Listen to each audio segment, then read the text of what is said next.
नमस्ते।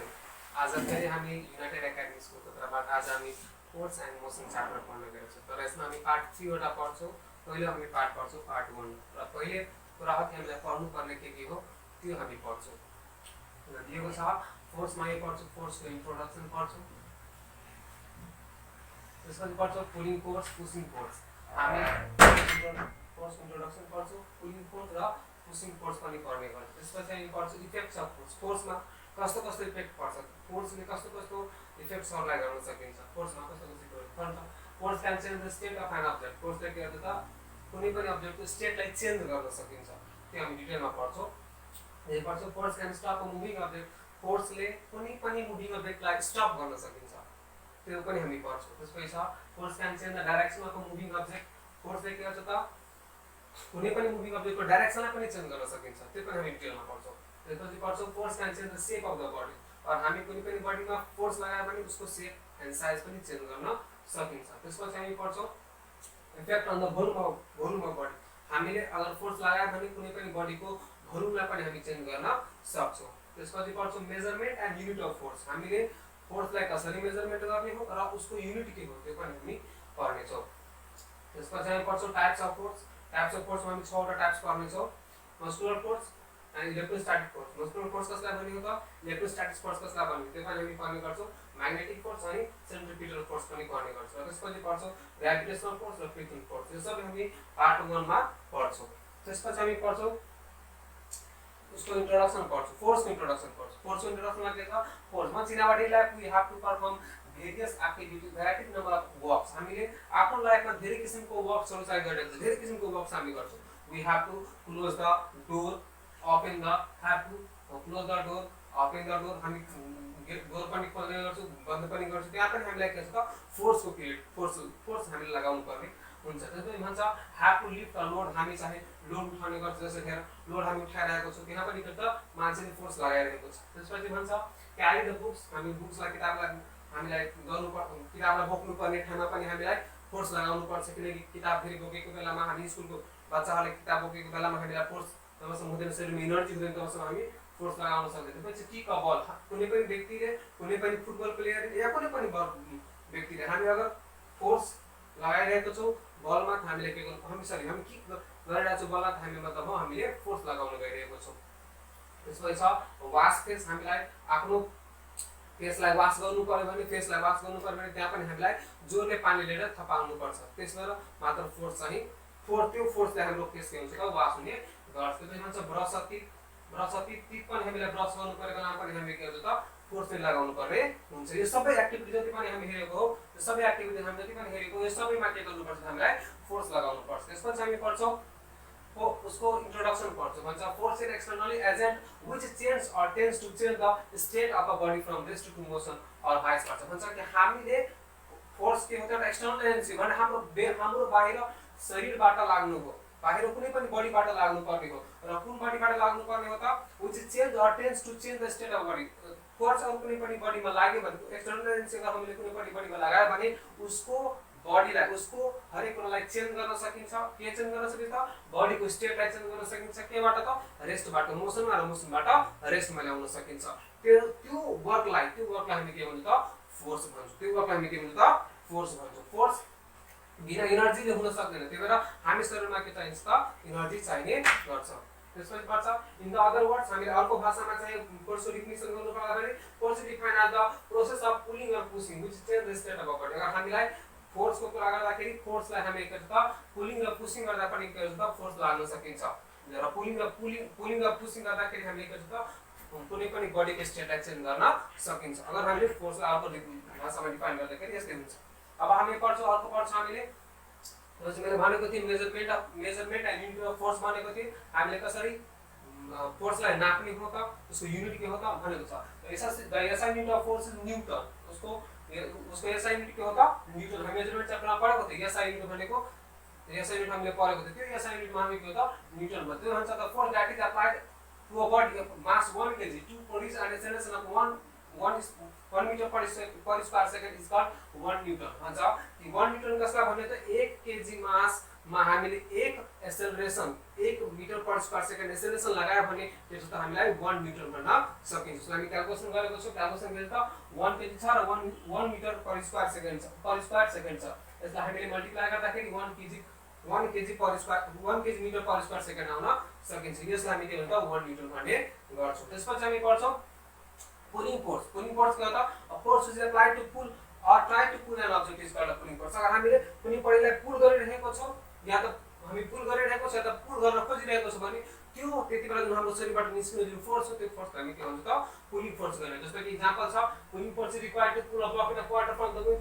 हामीलाई तान्नु पर्ने हो भने हामीले के गर्छौं त कुनै पनि वेलबाट इनारबाट हामीले के गर्छौं त हामीले जस्तो इनारबाट हामीले पानी तानिरहेको छ, पानी तान्नका लागि यसलाई हातमा फोर्स लगाउनु पर्छ, मतलब तानिरहेको छ, त्यही भएर यसलाई हामी के भन्छ पुलिङ फोर्स भन्ने गर्छ। अब हामी पढ्छ अर्को छ pushing force. A force is applied to push an object is called pushing force. हामीले कुनै पनि फोर्स हामीले फोर्स लगाउने हो, तर केमा फोर्स लगाउने त पुश गर्नको लागि, पुश गर्नलाई हामीले के भन्छ त पुशिङ फोर्स भन्ने गर्छ। अगर कुनै पनि बडीमा हामीले पुश गर्यो भने त्यो फोर्सलाई हामी के भन्छ त पुशिङ फोर्स। जस्तो कि हेर pushing a friendship in a swing, कुनै पनि व्यक्तिले कुनै पनि साथीहरुले जुन हामीहरुले झुलामा झुल्ने बेलामा हामीले स्विङमा झुल्ने बेलामा हामीले यसलाई पुश गरिरहेको, जस्तो यो बच्चालाई पुश गरिरहेको छ, मतलब यो बच्चाले के जसलाई पुश गरिरहेको छ, जसले कारण यो स्विङ चाहिँ घुमिरहेको छ। अर्को हामी एक्जाम्पलमा भन्छौं, अर्को एक्जाम्पल चाहिँ किकिङ अ बल। बलमा पनि के गर्दाखेरि यसलाई पुश गर्नुपर्ने छ, कसलाई पुश गर्छ त बललाई पुश गर्छ, के गर्नको लागि त बललाई डाइरेक्सनलाई चेन्ज गर्नको लागि। त्यसपछि छ जस्तो यो रिंगिङ अ डोरबेलमा पनि हामीले रिङ गर्नुपर्ने बेला पनि हामीले के त पुश गर्नुपर्छ, मतलब के हुन्छ त यो बल चाहिँ रिङ हुन्छ, त्यही भएर हामी रिंगिङ बेल गर्न सक्छौं। यहाँ पनि के हुन्छ त पुशिङ फोर्स पनि लागेको छ। यस्तै गरेर धेरै जस्तो पुशिङ फोर्स एक्जाम्पल हुन सकिन्छ। अब नेक्स्टमा हामी जान्छौं इफेक्ट्स अफ फोर्स। हामी भनेको थियौं इफेक्ट्स अफ फोर्स भनेको हामीले फोर्स लगाउँदाखेरि कुन कुराहरुलाई चेन्ज गर्न सकिन्छ या कुन कुराहरु चेन्जबाट रेस्टमा आउन सकिन्छ त्यो कुरा हामी पढ्छौं भनेको छ। नेक्स्टमा हामी भनेको छ force can change the state of a body from rest भनेको अब अगर हामीले कुनै पनि बडीमा फोर्स लगायो भने हामीले त्यो बडीको स्टेटलाई चेन्ज गर्न सकिन्छ। त्यसको मतलब हो कि त्यो मोसनमा छ भने हामी के छ रेस्टमा ल्याउन सकिन्छ, त्यो रेस्टमा छ भने त्यसलाई के मोसनमा ल्याउन सकिन्छ। भन्छ if a duster is lying on a desk it continues to be lying at the same position until someone displaces it to the another position by applying force to change the position of duster one must apply to force। therefore force can bring the body in the rest to motion। भन्छ कि अगर duster कुनै टेबलमा राखेको छ भने हामीले के गर्छ त त्यो डस्टर जबसम्म पुश गर्दैन, जबसम्म हामीले धकेल्दैन तबसम्म त्यो रेस्टबाट मोसनमा आउन सकिदैन, त्यही भएर रेस्टबाट मोसनमा आउन सकिदैन। यसरी हामीले भन्न सक्छौं के त कि कुनै पनि हामीले जुन फोर्स लगाएको त्यो फोर्स चाहिँ के त रेस्टबाट मोसनमा आउन सकिन्छ। अर्को छ force can stop a moving object. हामीले कुनै पनि बडी आइरहेको छ, मुभ भइरहेको छ, उसलाई हामीले फोर्स लगाएर हामी रोक्न पनि सकिन्छौं भनेको छ। If an object is moving we need to force to stop it. अगर हामीले कुनै पनि बडी मुभ गरिरहेको छ उसलाई हामीले के गर्छ रोकेर या खुट्टाले होस् हातले होस् हामीले के गर्छ रोक्न सकिन्छ, के लगाएर त फोर्स लगाएर। भन्छ we apply brake to stop a moving vehicles while applying brake force is used। भन्छ कि जबसम्म हामीले गाडीमा बस्दाखेरि साइकलमा बस्दाखेरि जबसम्म हामीले ब्रेक लगाउँदैन खुट्टाले तबसम्म त्यो गाडी रोक्न सक्दैन। यसको मतलब हो कि हामीलाई त्यो गाडीलाई स्टप गर्नको लागि के गर्नुपर्छ त ब्रेक लगाउनु पर्छ। र ब्रेक के हो त ब्रेकले के गर्छ त मुभिङ बडीलाई गर्छ त स्टप गरेको हो। जस्तै कि ब्रेक छ, ब्रेक लगाएको खुट्टाले तब मात्र के छ त ब्रेक स्टप भएको छ।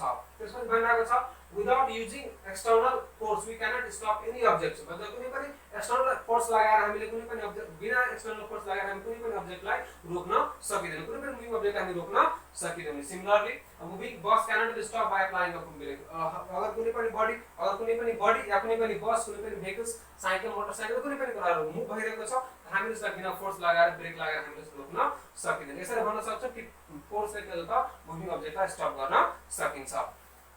त्यसपछि भनेको छ force can change the direction of moving object. हामीले कुनै पनि बडी मुभ गरिरहेको छ उसको डाइरेक्सन पनि हामीले चेन्ज गर्न सकिन्छ, के गरेर त फोर्स लगाएर। भनेको छ in a cricket match the batsman changes the direction of the cricket ball by hitting it with the bat. The changes in the direction is due to the applied force, hence force can change the direction of moving object. भन्छ कि जब हामी cricket खेलिरहेको बेलामा या कुनै पनि cricket प्लेयरले cricket खेलिरहेको बेलामा त्यो बल जुन बलरले फालेको हुन्छ त्यो बललाई क्रिकेटको ब्याटले हिट गर्दाखेरि त्यो जुन बल आइरहेको हुन्छ त्यो डाइरेक्सनलाई चेन्ज गर्न सकिन्छ। जस्तो कि म एक्जाम्पल देखाउँछु तिमीहरूलाई। जस्तो यो ब्याट्सम्यान छ, ब्याट्सम्यानलाई के गरेको छ, बल यताबाट आइरहेको छ, यो बललाई के गरेको छ, ब्याटले हिट गरेर बललाई डाइरेक्सनलाई के गर्छ, चेन्ज गरेको छ, जुन हामीले अराउन्ड या 4 से 6 मा जान सकिन्छ। त्यसरी हामीले के गर्छ त, यसरी भन्न सक्छौँ force can change the direction of a moving object. अब भन्छ force can change the shape of a body, भने कुनै पनि बडीले कुनै पनि बडीको हामीले सेप एन्ड साइजलाई के गर्छ चेन्ज गर्न सकिन्छ। के गरेर त, फोर्स लगाएर भनेको छ। when implanted balloon or rubber ball is squeezed, it changes its shape भन्छ। कुनै पनि बालुन छ, कुनै पनि बालुन छ, उसलाई चाहिँ हामीले स्क्विज गर्दाखेरि दबाउँदाखेरि त्यसको सेप एन्ड साइज चेन्ज भएको छ।